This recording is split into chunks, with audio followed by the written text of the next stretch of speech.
नमस्कार दोस्तों। आज हम इस वीडियो में एक वेरी क्रिटिकल डिफेंस के बारे में डिस्कस करने वाले हैं, जिसमें अगर डिमांड नोटिस में जो अमाउंट आपसे डिमांड करी जा रही है वो डिफरेंट है फ्रॉम द अमाउंट जो कि डिसऑनर्ड चेक की थी, तो क्या इस सिनेरियो में आप एक चेक बाउंस के केस को क्वैश करवा सकते हो? इसी सिनेरियो को आज हम डिटेल में डिस्कस करने वाले हैं इस वीडियो में। Let us now go through into the recent judgment of the Honorable Supreme Court of India, जिसमें Honorable Supreme Court ने इस क्वेश्चन ऑफ लॉ को क्लियरली डिसाइड किया और बताया, हमें डायरेक्ट किया कि why it is very critical to have the correct amount in the statutory demand notice जो एक complainant इशू करता है to the accused under section 138 of the NI Act। ये जजमेंट अभी रिसेंटली प्रोनाउंस हुआ और इसमें पार्टीज जो थी कावेरी प्लास्टिक्स थी और दूसरी साइड से महदूम बाबा बहरुद्दीन नूरल। ठीक, ये पार्टीज थी। तो quickly go through the facts of the case जो हमारे लिए इम्पोर्टेंट है to understand the importance of the correct amount in the demand notice. तो हुआ क्या था, इस कंपनी ने sale of land transaction relation में एक चेक इशू किया 1 करोड़ रुपीस का। एंड उसके बाद जब कंप्लेनेंट ने इस चेक को बैंक में सबमिट करा तो वो चेक डिसऑनर्ड हो गया with the reason that funds insufficient. Dishonour के बाद कंप्लेनेंट ने एक स्टैट्यूटरी डिमांड नोटिस इशू करा ऑन June 8, 2012। लेकिन उस डिमांड नोटिस में जो कंप्लेनेंट था उसने 1 करोड़ की जगह कितने अमाउंट कर लिया, 2 करोड़ रुपीस। टाइपो हो सकता है, right? It may seems to you, but अब इस कंप्लेनेंट ने एक फर्दर नोटिस इशू किया जो कि सब्सिक्वेंट डिमांड नोटिस भी इशू कर दिया। उसमें भी जो अमाउंट थी demanding the double the cheque amount. Cheque amount थी हमारी 1 CR एंड जो डिमांड अमाउंट थी वो थी 2 CR। तो इसको अब फर्दर प्रोसीडिंग्स जब ऑनरेबल ट्रायल कोर्ट के सामने मैटर गया तो ट्रायल कोर्ट में इनिशियल हियरिंग में ऑब्वियसली जो एक्यूज था उसने इसी क्वेश्चन को, इसी इशू को सबसे पहले अराइज किया। उसने बोला कि जो कंप्लेंट है वो नॉट मेंटेनेबल है बिकॉज जो अमाउंट डिमांड नोटिस में थी वो डिफरेंट है देन दी डिसऑनर्ड चेक में जो अमाउंट थी। और ये एक प्राइमा फेसाई इम्पोर्टेंट रिक्वायरमेंट है for any offence under section 138। अब चूंकि कंप्लेनेंट जो है सेक्शन 138 की रिक्वायरमेंट्स को फुलफिल नहीं कर पा रहे, तो that is why this complaint is not maintainable on its own.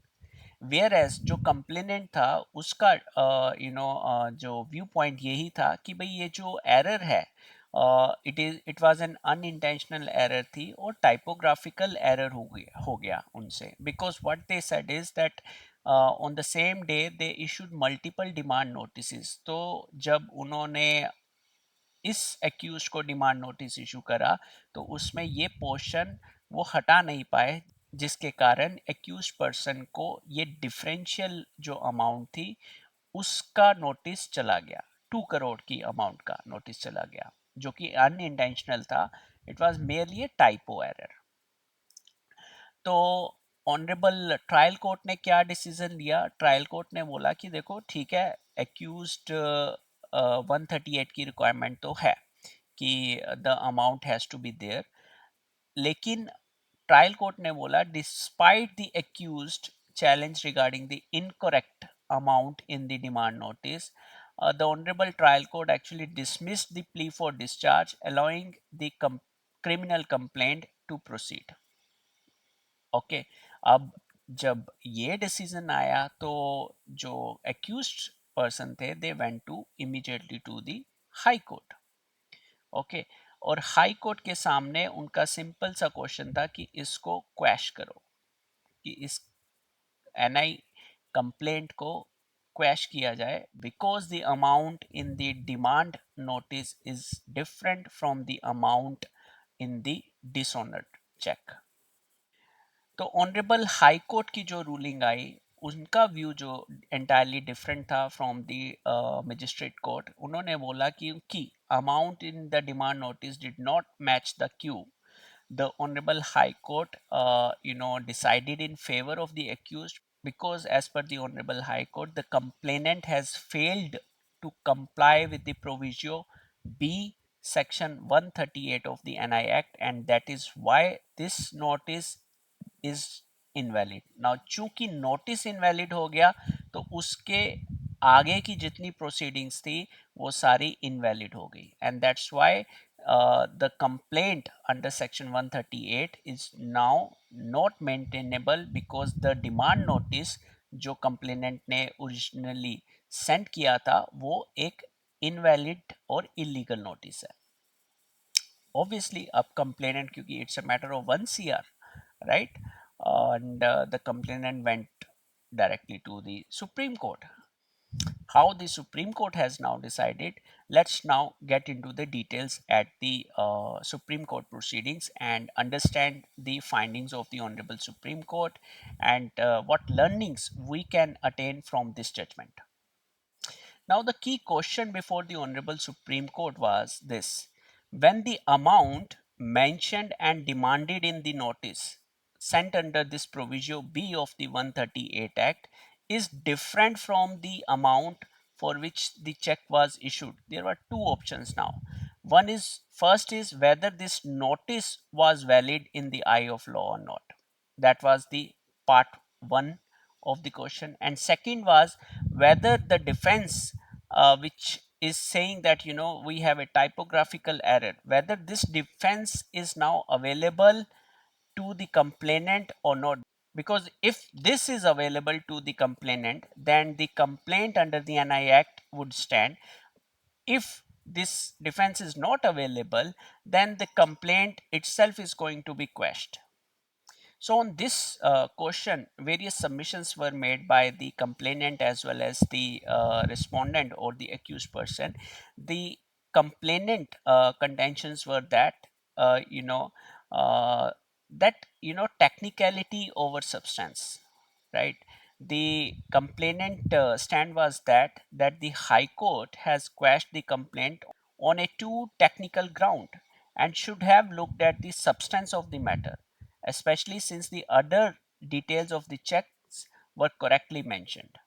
So this was the one ground before the Honorable Supreme Court. Second ground the complainant raised is that it was a merely typographical error. The core argument was that the mention of the incorrect amount was a clear typographical error and should be treated as such.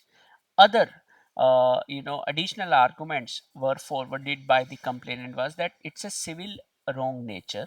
Firstly, okay, the NI Act is a civil wrong nature. The court should not go into into so much technicalities, and because of such technicalities the purpose of the object of the NI Act would be defeated. Okay.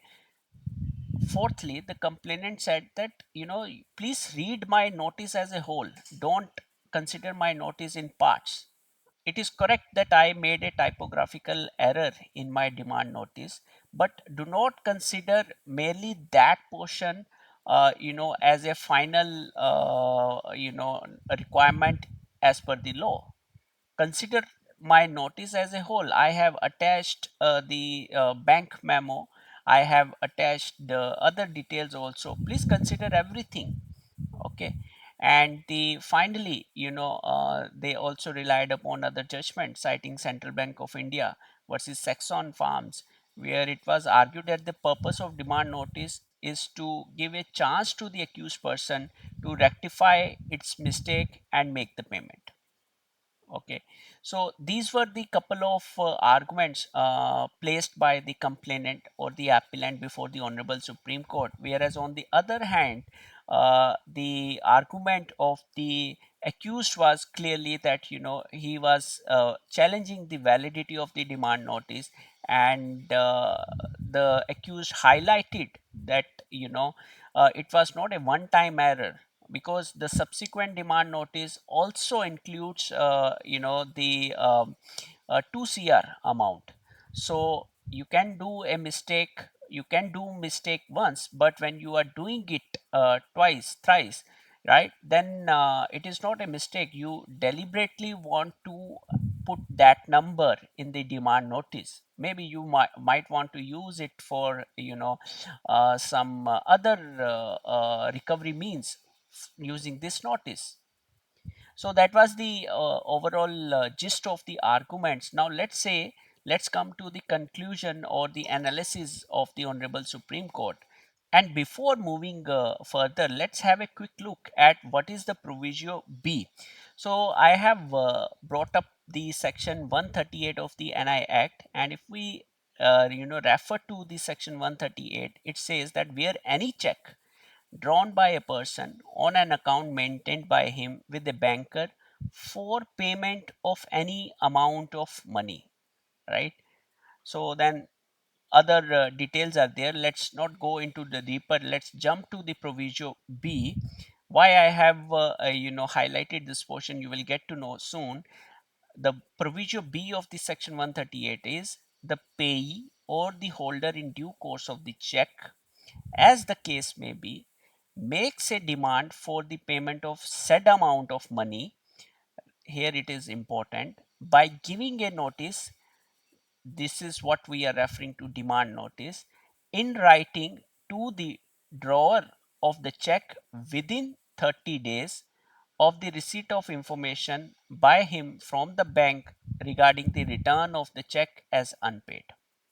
So, having read this, now let's go how the Supreme Court has analyzed this section. The Honorable Supreme Court relied upon its earlier judgment, that Suman Sethi versus Ajay K. Churiwal. Now, in that judgment, Honorable Supreme Court focused its analysis on precise wording of the statute, particularly the phrase makes a demand for the payment of said amount of money, right? As we have seen in our 138 provision also makes a demand for the said, for a payment of said amount of money, and this refers to the this, and this is equivalent to the check amount. And that's how in the Suman Sethi versus Ajay K. Churiwal, the Honorable Supreme Court held that reading the section as a whole, we have no hesitation to hold that the above expression refers to the words payment of any amount of money occurring in the main section 138, that is the check amount. So basically, the demand notice amount refers to the check amount. Okay, must refers to the check amount.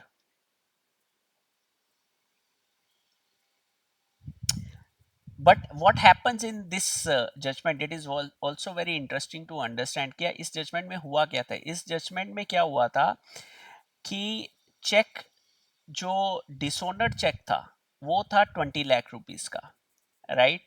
And then demand notice के अंदर उन्होंने 20 lakhs plus 1500 rupees plus 340 रुपए, इन तीन का separately, not the combined, separately indicate किया था demand notice में कि भाई देखो, तुम्हारा हमने चेक डाला था, वो डिसोनर हो गया, 20 लाख का चेक था, अब उसके जो इंसिडेंटल चार्जेस हमें 1500 रुपये लगे हैं और नोटिस के चार्जेस 340 रुपये लगे हैं, ये हमें आप दे देना.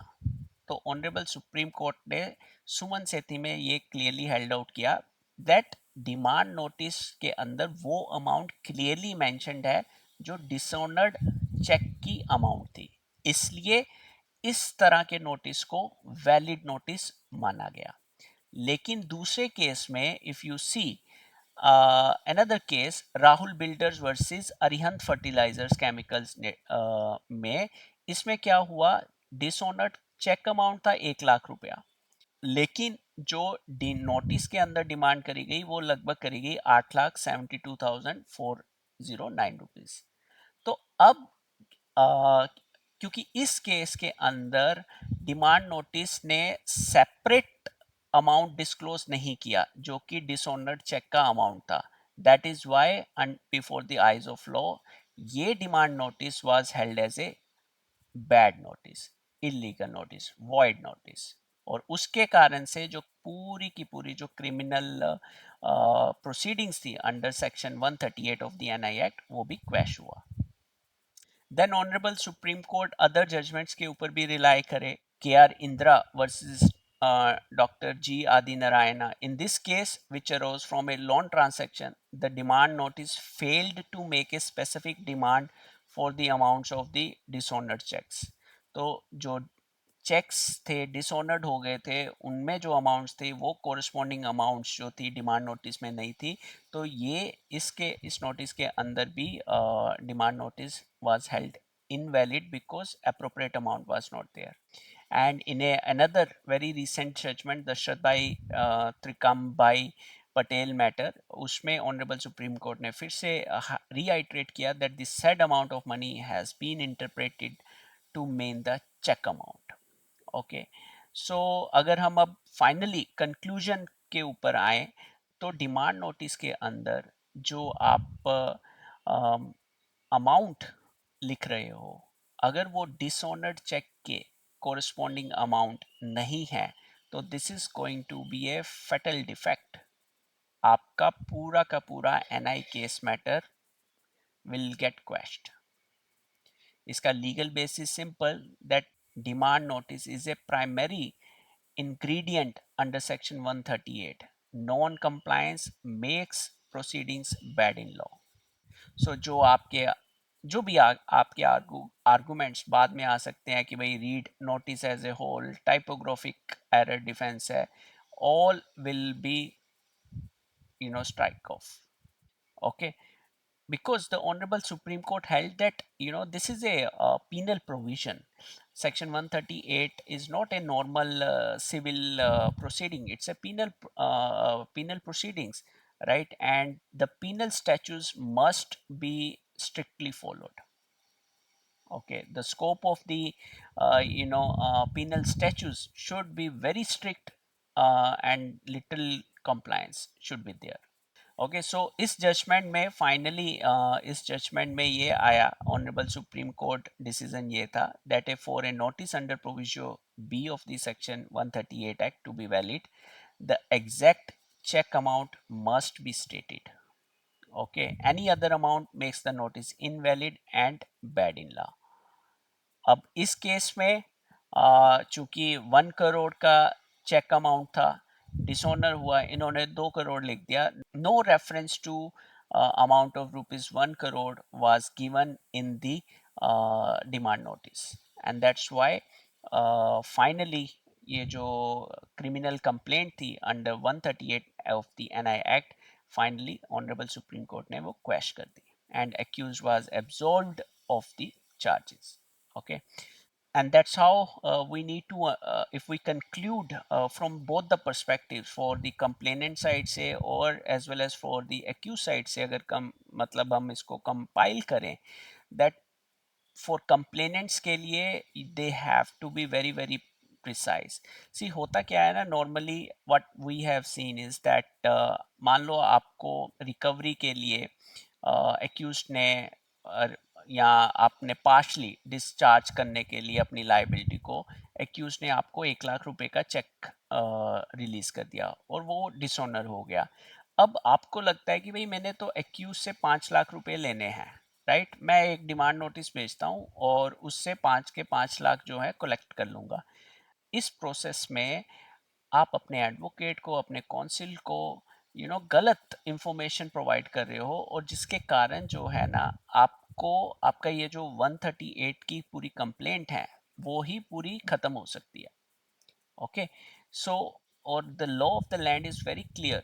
ओके, और honourable supreme court has consistently held this position that if the amount is different and there is no reference for the amount of the dishonored check in the legal notice, your legal notice is bad in law. It means whatever is initiating from the that particular legal notice is also bad in the law. And for the accused side ke liye, they must be very clear, because it is going to be one of the strongest defense for them, right? Go through the papers in detail, go through these notices in detail. Okay, only then you will be able to get the benefit of this judgment.